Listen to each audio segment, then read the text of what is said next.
বন্ধুরা, অনেকদিন পর আবার আজকে আসলাম গ্রিক সাইপ্রাস তুর্কি সাইপ্রাস বর্ডার। এই যে দেখতেছেন, তুর্কি আর গ্রিক সাইপ্রাসের বর্ডার। আমরা এখন বর্তমান তুর্কি সাইপ্রাস আছি, আর এই বাউন্ডারি বেড়ার এমরাই আছে হলো গ্রিক সাইপ্রাস। এটা হলো তুর্কি, এটা হলো গ্রিক সাইপ্রাস। এখন এখানে আমরা কাজ করবো। অনেকদিন আগে আসছিলাম, আবার আজকে আসলাম। আপনারা তারের বেড়া না থাকলে বুঝতেনই না যে গ্রিক সাইপ্রাস আর তুর্কি সাইপ্রাস একই দেশ, অথচ দুই ভাগে দুই সরকারে চালায়।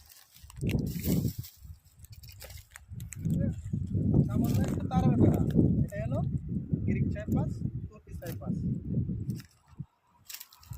শীতের দিনে অনেক সুন্দর আসছিল জায়গাটা, অনেক সুন্দর সুন্দর গাছ আসছিল, অনেক গরম